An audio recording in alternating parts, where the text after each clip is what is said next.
I'm super curious. How much is everybody spending in groceries each month? We're probably doing about $1,700 a month. It's nuts. The world is officially coming to an end. Tell me why I was like, okay, I need to stock up on a new foundation. Like, let me go to Sephora and like get a new foundation for myself. Mars Foundation, $73. Hourglass, $80. Patrick Ta, $81. Flaps, $66. Lit Tilbury, $66.50. Forever, $63.50. Like, when was makeup this expensive? I don't remember it being this expensive. So I saw a video of a guy that was comparing one of his Walmart curbside orders from 2020 to some of the prices of things today. And I realized that I've been using Walmart curbside for about that long. So I thought I would rebuild one of my shopping lists from 2020 and see what it cost then and what it costs now. So I picked this list at the top, which as you can see totaled $161.18, and I ordered it back in September of 2020.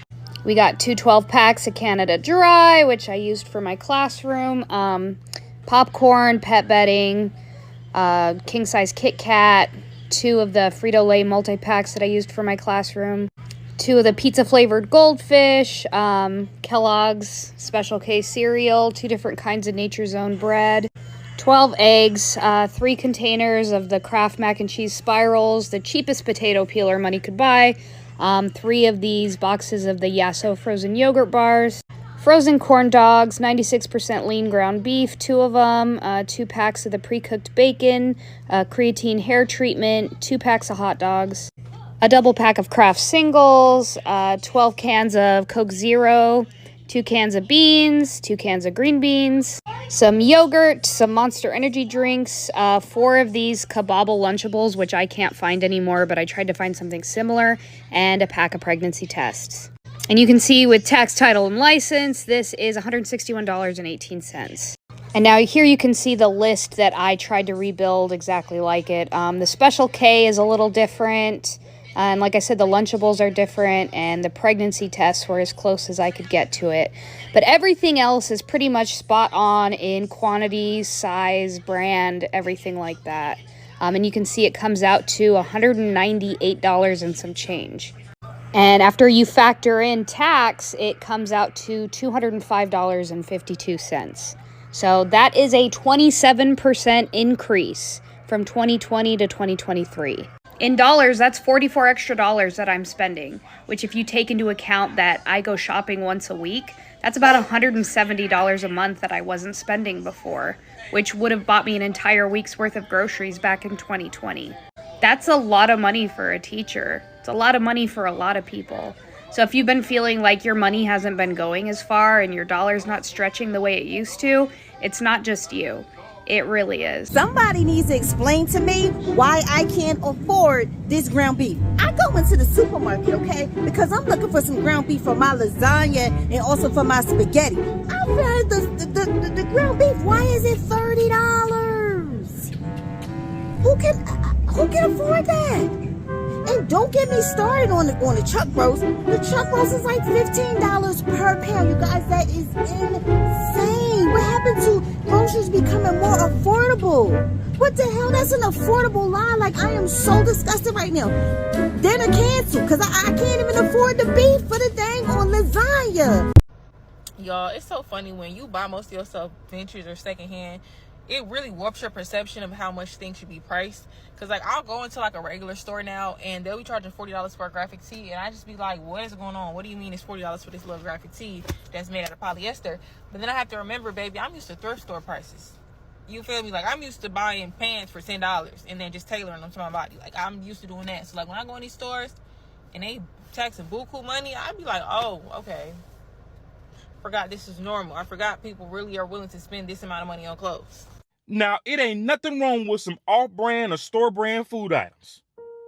Yeah. The Dr. Thunder, the Fruit Rounds, the Cream Betweens. Ain't nothing wrong with that. People just start getting some extra money and now they just too good for that, huh? Not me. Don't forget the Kirkland Costco brand, the Aldi's brand. People start getting a little extra money and forget where they came from. Sometimes my mom would bring home the Fruity Tooties instead of the Fruit Loops, and it didn't bother me at all. Hell, actually, I got a bigger bag, and they was good as hell. Now, don't get me wrong, it's a few things you might want to stay away from. Dollar Tree coffee don't sound like a good idea. And Great Value shrimp, you want to stay away from that. But ain't nothing wrong with a little knockoff, off-brand, store brand, whatever you want to call it. Hell, 90% of the shit I buy from Aldi's is off-brand. They're store brand. Oh, life won't ever get that hard to buy knockoffs. Don't knock it till you try it. Don't knock a knockoff until you try it. Hell, these days, I just deliberately get the off-brands. Hey, pass me those nacho cheese chips that look and taste oddly similar to Doritos, but not. Now that I'm buying my own groceries, them off brands don't really taste that off, if I'm being for real. What I need Capri Suns for, them Kool-Aid Jammers is just as fine. And I can almost get twice as many. I will take knockoff bread, eggs, milk, butter, cheese. Now, the only thing I can't take a knockoff is toilet paper. I can't stand to have no toilet tissue that my finger's going through. That's just for me personally. You know what I'm saying? Great Value is my best friend. Great Value, clearance, and buy one, get one. And I'm for real. Who has the better seafood boil? Walmart, $17, or Aldi, $9? Let's give them a try. So the Walmart one comes with 2 clusters, some corn, potatoes, 6 shrimps, and pearl onions. And of course, the seasoning packet. The Aldi one comes with shrimp, mussels, 2 pieces of corn, some sausage, potatoes, and of course, the seasoning packet. Okay, let's dig into the Walmart one. Look at that seasoning. It looks really good.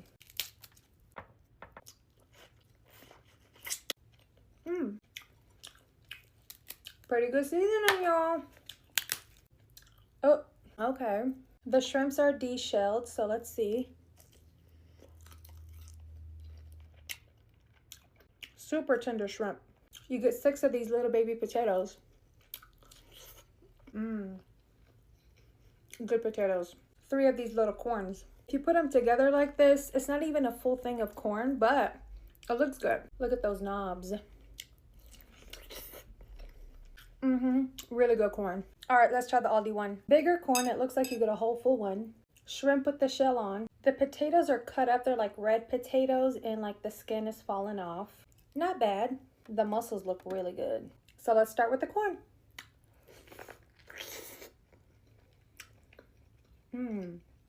Okay. I do like the texture of this corn better than the Walmart, but I gotta say the Walmart sauce tastes better than the Aldi sauce. Let's see what the shrimp is talking about.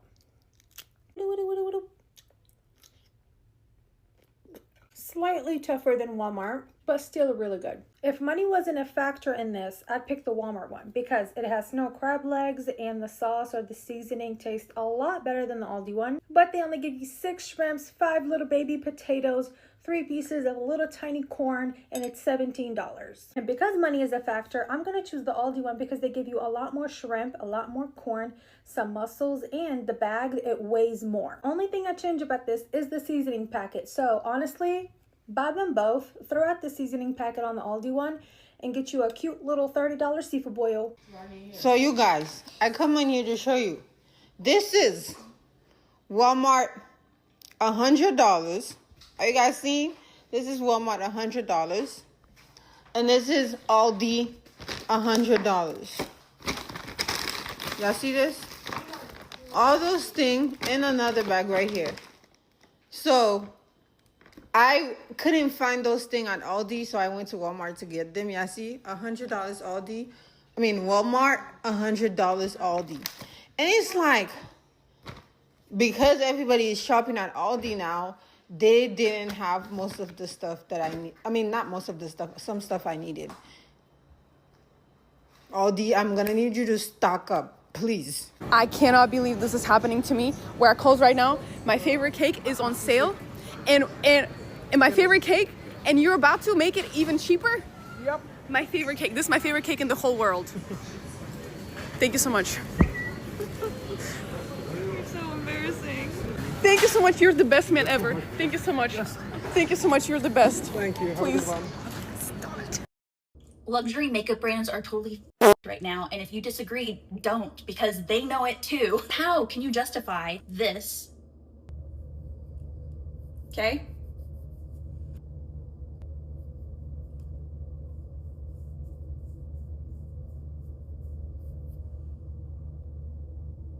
We're going down, down. Charlotte Tilbury, the other colors.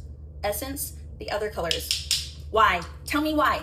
Are you sick of seeing Tarte have non-inclusive, tripping with Tarte, all paid expenses, getting tablets in the mail? These are the Macaron Blush and Glows Essence Better. I'm gonna show you 4 swirls. 1, 2, 3, 4. I'll give it 6. Just for the haters. I'm gonna sit here. See what finger I'm using? That's Tarte. Essence. 1, 2, 3, 4. Essence made theirs, but better. This is chalky. Do you see this big hole in here? It's because it would probably lift your makeup up. Oh my god, but the macaron comes with a cream and that's why it's so expensive. It's okay. Essence makes one that coordinates with those big blushes so you can make your own macaron. We're gonna rub her on there. Pigment. Wanna use the right finger? Here we go. Oh yeah, here she is in all her... So tell me why are we still doing this? Because my next video, if you want me to show you a magic trick, it's gonna be showing you the better version of this, okay? I think I've made my point. I'm gonna go back to the hardware store now. You think anyone's mad? Who cares, right? Let's see if the extra $2 is worth it. My mom had this at her house. It's Biscoff cookie butter. It was delicious. Of course, I went to buy it for myself, and I noticed that Walmart had their own Great Value brand cookie butter spread. So I wanted to try them side by side and see if I could get away with buying the cheap one or if I have to splurge the extra $2 to get this one. She was dipping cinnamon sugar pretzels in hers. Hers were a different brand. These are the Dots ones. Hers were like the Rods, Rose, Ron, whatever. Gold. I don't know. You know the other ones. The other one was easier to get off, but this one's prettier. They look pretty much the same. This one's a little lighter in color. Okay, so there's a definite difference in the smell. This one smells a little more like an artificial sweetener smell. It smells much sweeter, much stronger. Let's try it. My mouth is watery. Let's start off with the original. It is so good. I already knew that was gonna be delicious. 9.4 out of 10. Okay, now here's the real test. Let's see if this one compares. The texture's a little softer. It is so good. This one is just as good, if not better than the other one. There's a slightly different aftertaste and smell to it, but it's so good. I'm gonna give this one also a 9.4 out of 10. They are tied for first. They are fantastic. I will be buying this one. One of the biggest companies in the world is not doing so good right now. One of the most prolific and known companies throughout the world is struggling to make sales. Do you know what company that is? McDonald's.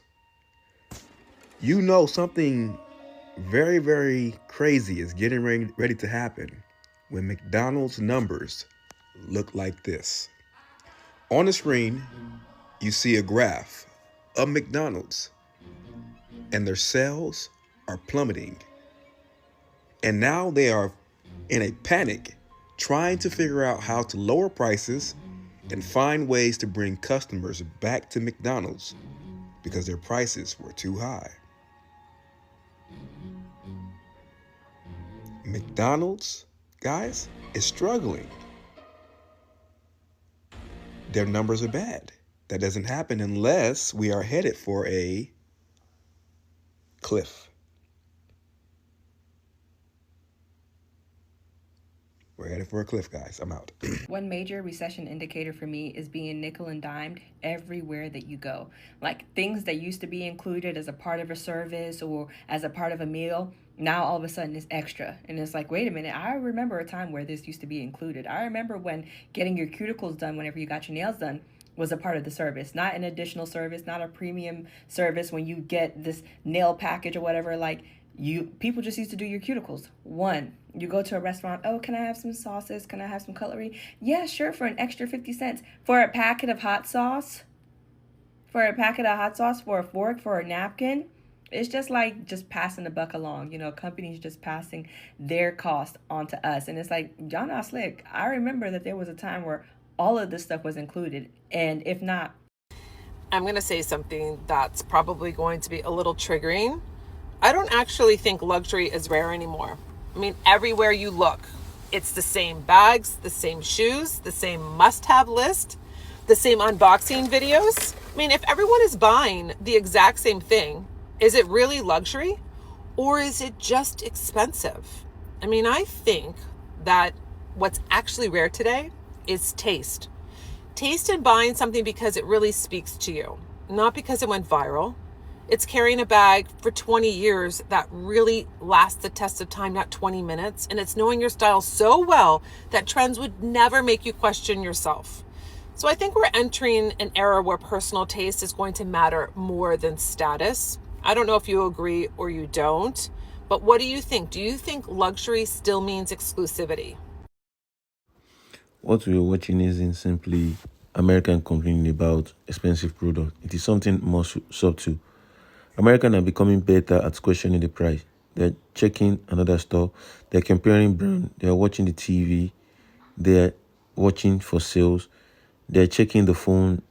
They're looking at the unit price. And sometimes they're simply putting the product back.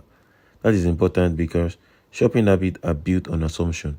You buy the brand you have always bought. You shop at the store you have always used. You pay roughly what you have paid before. But once people start questioning those assumptions, the entire process changes. Conservative may look at these and see consumers becoming more disciplined and demanding better value. Liberals may look at it and see household adapting to an economy where everyday costs have become harder to absorb. And both observations can exist at the same time because regardless of the political explanation, the shopper is standing in the same aisle, looking at the same price tag and deciding whether that product is worth it. The most interesting part is that is what happened next. Because when millions of shoppers start asking, why does this cost so much? Companies eventually have to listen. The American consumer may not be spending less on everything. They may simply be becoming much harder to convince. Thank you. I will see you in the next video. Bye.